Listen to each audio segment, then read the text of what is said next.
ಶ್ರೀಕ್ಷೇತ್ರ ಉಚ್ಚಿಲ ಶ್ರೀ ಮಹಾಲಕ್ಷ್ಮಿ ದೇವಸ್ಥಾನ ಅತ್ಯಂತ ಆಕರ್ಷಣೀಯ ಪರಿಪೂರ್ಣ ವಾಸ್ತುಶಿಲ್ಪ ಹಾಗೂ ಕಾಷ್ಠಶಿಲ್ಪದ ಸೊಬಗಿನೊಂದಿಗೆ 35 ಕೋಟಿ ರೂಪಾಯಿ ವೆಚ್ಚದಲ್ಲಿ ಸಮಗ್ರ ಜೀರ್ಣೋದ್ಧಾರ ಕಾರ್ಯಗಳು ಪೂರ್ಣಗೊಂಡಿದ್ದು, ಶಿಲೆದಾರರು ಶಿಲ್ಪಗಳಿಂದ ಕೂಡಿದ ದೇವಳದ ಪುನರ್ ಪ್ರತಿಷ್ಠೆ, ಬ್ರಹ್ಮಕಲಶ, ಪುಣ್ಯೋತ್ಸವ, ರಥೋತ್ಸವ, ಚತುಪವಿತ್ರ ನಾಗಮಂಡಲೋತ್ಸವವು ಏಪ್ರಿಲ್ 1 ರಿಂದ ಮೊದಲುಗೊಂಡು ಏಪ್ರಿಲ್ 15ರವರೆಗೆ ನಡೆಯಲಿದೆ. ಉಚ್ಚಿಲ ಮಗುವೀರ ಭವನದಲ್ಲಿ ಸುದ್ದಿಗೋಷ್ಠಿ ನಡೆಸಿ ಮಾತನಾಡಿದ ಶ್ರೀ ಮಹಾಲಕ್ಷ್ಮಿ ದೇವಸ್ಥಾನದ ಜೀರ್ಣೋದ್ಧಾರ ಸಮಿತಿಯ ಗೌರವಾಧ್ಯಕ್ಷ, ಬ್ರಹ್ಮಕಲಶೋತ್ಸವ ಸಮಿತಿಯ ಅಧ್ಯಕ್ಷ ನಾಡೋಜ ಡಾಕ್ಟರ್ ಜಿ ಶಂಕರ್ ಅವರು ಮಾತನಾಡಿ, ಶಿಲಾಮಯ ಗರ್ಭಗುಡಿ, ಭದ್ರಕಾಳಿ ಗುಡಿ, ಶ್ರೀ ಪ್ರಸನ್ನ ಗಣಪತಿ ಗುಡಿ, ಶ್ರೀ ನಾಗದೇವರ ಗುಡಿ, ಸುತ್ತುಪೌಳಿ, ಗುರುಪೀಠ, ರಾಜಗೋಪುರ, ಯಾಗಶಾಲೆ, ವಸಂತ ಮಂಟಪ, ಸುತ್ತು ಆವರಣಗೋಡೆ, ರಥಬೀದಿ, ಬಯಲು ರಂಗಮಂಟಪ, ಒಳಚರಂಡಿ, ಪುಷ್ಕರಣಿ ಸಹಿತ 35 ಕೋಟಿ ರೂಪಾಯಿ ವೆಚ್ಚದಲ್ಲಿ ಜೀರ್ಣೋದ್ಧಾರ ಮಾಡಲಾಗಿದೆ. ದೇವಳಕ್ಕೆ ಸರ್ಕಾರದ ನೆರವು, ಮೊಗವೀರ ಸಮುದಾಯದ ದಾನಿಗಳು, ಮುಖಂಡರು ಸೇರಿದಂತೆ ಅನ್ಯ ಜಾತಿಯ ದಾನಿಗಳ ನೆರವು ಸಿಕ್ಕಿದೆ. ಈ ದೇವಳ ಸಮಾಜದ ಶಕ್ತಿ ಕೇಂದ್ರವಾಗಿದೆ ಎಂದು ಹೇಳಿದರು. ಏಪ್ರಿಲ್ 1ರಂದು ಹೊರೆಕಾಣಿಕೆ ಶೋಭಾಯಾತ್ರೆ ನಡೆಯಲಿದೆ. ದೇವಳದಲ್ಲಿ ನೂತನವಾಗಿ ನಿರ್ಮಾಣಗೊಂಡ ಭವ್ಯ ರಾಜಗೋಪುರ ಹಾಗೂ ಸರ್ಕಾರದ ಅನುದಾನದೊಂದಿಗೆ ನವೀಕೃತ ಶ್ರೀ ಲಕ್ಷ್ಮೀ ತೀರ್ಥ ಸರೋವರ ಏಪ್ರಿಲ್ 1ರ ಸಂಜೆ 5 ಗಂಟೆಗೆ ಉದ್ಘಾಟನೆಗೊಳ್ಳಲಿದೆ. ಏಪ್ರಿಲ್ 2ರಿಂದ ಏಪ್ರಿಲ್ 15ರವರೆಗೆ ಪ್ರತಿದಿನ ಸಂಜೆ 4ರಿಂದ 5ರವರೆಗೆ 1000 ಸುಮಂಗಲಿಯರಿಂದ ಕುಂಕುಮಾರ್ಚನೆಯೊಂದಿಗೆ ಮಹಾಮಂಗಳಾರತಿ ಕಾರ್ಯಕ್ರಮವನ್ನು ವಿಶೇಷವಾಗಿ ಆಯೋಜಿಸಲಾಗಿದೆ. ಮಹಾಲಕ್ಷ್ಮೀ ದೇವಿಯ ಬಿಂಬ ಪ್ರತಿಷ್ಠೆ, ಸ್ವರ್ಣ ಕಲಶ ಪ್ರತಿಷ್ಠೆ ಹಾಗೂ ಮಹಾ ಅನ್ನ ಸಂತರ್ಪಣೆ ನಡೆಯಲಿದೆ ಎಂದು ಹೇಳಿದರು.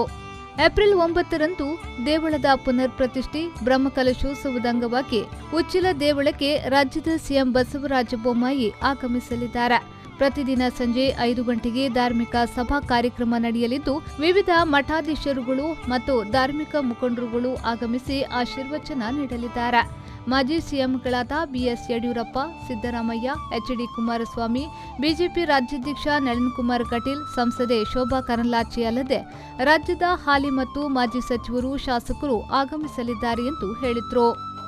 ಏಪ್ರಿಲ್ 15ರ ರಾತ್ರಿ 8 ಗಂಟೆಗೆ ಹಾಲಿಟ್ಟು ಸೇವೆ, ರಾತ್ರಿ 9ರಿಂದ ಚತುಪವಿತ್ರ ನಾಗಮಂಡಲೋತ್ಸವ ನಡೆಯಲಿದೆ. ಏಪ್ರಿಲ್ 16ರ ಬೆಳಗ್ಗೆ ಸಂಪ್ರೋಕ್ಷಣಿ ಮಂತ್ರಾಕ್ಷತೆಯೊಂದಿಗೆ ಪುನರ್ ಪ್ರತಿಷ್ಠೆ, ಧಾರ್ಮಿಕ ವಿಧಿವಿಧಾನಗಳು ಶುಭಾಂತ್ಯವಾಗಲಿದೆ.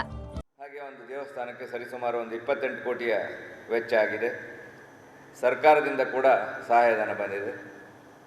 ಮೊಗವೀರ ಸಮಾಜದ ಇವತ್ತು ಮೀನುಗಾರರಿರ್ಬೋದು, ಮೀನುಗಾರ ಮಹಿಳೆಯರಿರ್ಬೋದು, ದಾನಿಗಳಿರ್ಬೋದು ಹಾಗೂ ಬೇರೆ ಜಾತಿಯ ಎಲ್ಲ ದಾನಿಗಳು ಇದಕ್ಕೆ ತಮ್ಮ ಬೆವರಿನ ಹನಿಯನ್ನು ಸುರಿಸಿದ್ದಾರೆ. ಎಲ್ಲ ಸಮಾಜ ವರ್ಗದವರಿಗೆ ನಾನು ಈ ಸಂದರ್ಭದಲ್ಲಿ ಧನ್ಯವಾದಗಳನ್ನು ಹೇಳಲಿಕ್ಕೆ ಇಚ್ಛೆಪಡ್ತೇನೆ. ಹಾಗೆ ದೇವಸ್ಥಾನ ಹೊಯ್ಸಳ ಮಾದರಿಯಲ್ಲಿ ಕಾಷ್ಠಶಿಲ್ಪದೊಂದಿಗೆ ರೂಪುಗೊಂಡಿದೆ.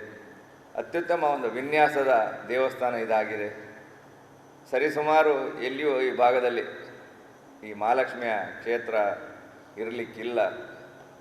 ಅಷ್ಟೊಂದು ಒಳ್ಳೆಯ ಜಾಗ್ರತೆಯಲ್ಲಿ ಒಳ್ಳೆಯ ಒಂದು ವಿನ್ಯಾಸದಿಂದ ಈ ದೇವಸ್ಥಾನವನ್ನು ನಾವು ಮಾಡಿದ್ದೇವೆ. ಮುಖ್ಯಮಂತ್ರಿಗಳು 9ನೇ ತಾರೀಕು ಬರಲಿಕ್ಕಿದ್ದಾರೆ.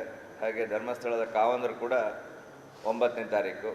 ಎಲ್ಲ ರಾಜ್ಯದ ಎಲ್ಲ ಸಚಿವರು, ಸರಿಸುಮಾರು ಎಲ್ಲ ಕಂದಾಯ ಸಚಿವರು ಇರ್ಬೋದು, ಹೋಮ್ ಮಿನಿಸ್ಟರ್ ಇರ್ಬೋದು, ಮಾಜಿ ಮುಖ್ಯಮಂತ್ರಿಗಳಾದ ಯಡಿಯೂರಪ್ಪನವರು ಇರ್ಬೋದು, ಎಲ್ಲ ಮಠಾಧೀಶರು, ನಮ್ಮ ಹತ್ತಿರದ ಬೇರೆ ಬೇರೆ ಜನಾಂಗದ ಎಲ್ಲ ಮಠಾಧೀಶರು, ಉಡುಪಿಯವರು ಎಲ್ಲರೂ ಬರಲಿಕ್ಕಿದ್ದಾರೆ.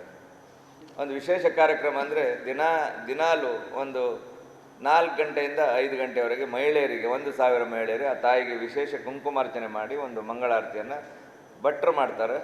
ಆದರೆ ಕುಂಕುಮಾರ್ಚನೆಯನ್ನು ಅವರು ಒಂದು 108 ಸಲ ಹೇಳ್ತಾರೆ ಭಟ್ರು. ಅದನ್ನು ನಮ್ಮ ಭಕ್ತಾದಿಗಳು, ವಿಶೇಷವಾಗಿ ಮಹಿಳೆಯರು, ಸುಮಂಗಲಿಯರು ಅದನ್ನು ಮಾಡಲಿಕ್ಕಿದ್ದಾರೆ.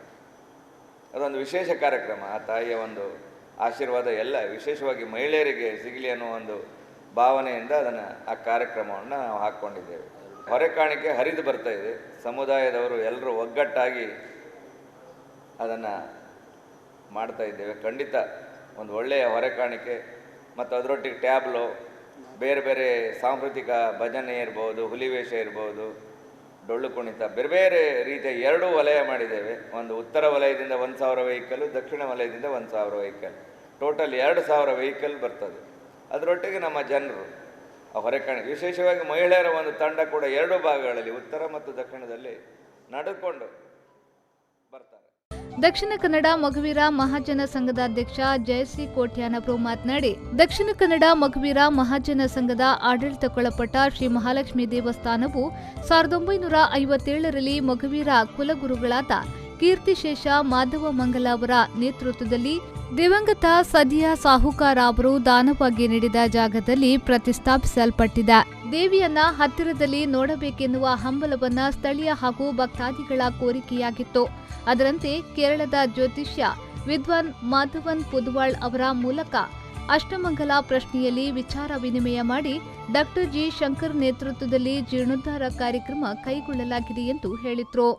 2021 ಫೆಬ್ರವರಿಯಲ್ಲಿ ಶಿಲಾನ್ಯಾಸಗೊಂಡು ಈಗ ಏಪ್ರಿಲ್ 1 ತಾರೀಕಿನಿಂದ ಏಪ್ರಿಲ್ 15 ತಾರೀಕುವರೆಗೆ ಬ್ರಹ್ಮಕಲಶೋತ್ಸವ ಕಾರ್ಯಕ್ರಮ ನಡೆಯಲಿದೆ.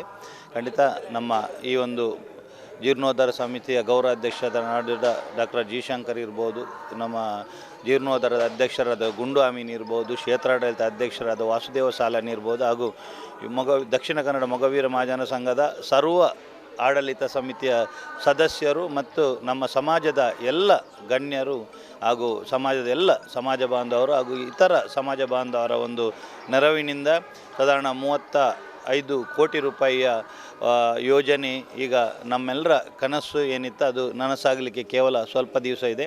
1 ತಾರೀಕಿನಿಂದ 15 ತಾರೀಕು ನಡೆಯುವಂಥ ಈ ಒಂದು ಬ್ರಹ್ಮಕಲಶೋತ್ಸವ ಕಾರ್ಯಕ್ರಮದಲ್ಲಿ ಸಾರ್ವಜನಿಕರು ಸರ್ವರು ಭಕ್ತಾಭಿಮಾನಿಗಳು ಭಾಗವಹಿಸಿ ಆ ಒಂದು ಕಾರ್ಯಕ್ರಮವನ್ನು ಒಳ್ಳೆಯ ರೀತಿಯಲ್ಲಿ ನಡೆಸ್ಕೊಡ್ಬೇಕು.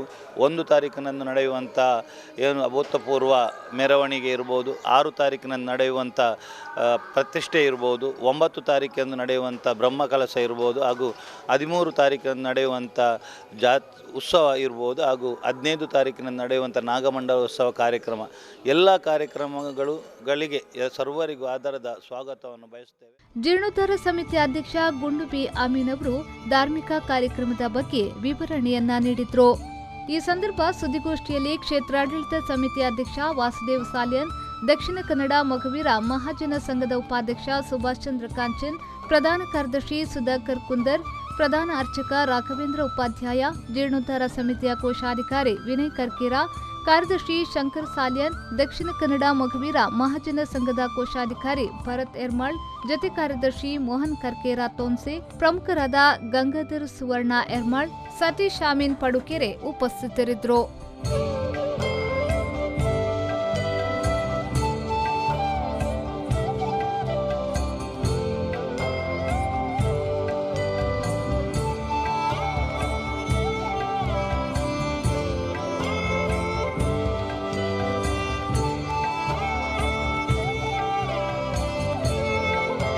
ಬ್ಯೂರೋ ರಿಪೋರ್ಟ್, ವಿ4 ನ್ಯೂಸ್, ಉಚ್ಚಿಲ.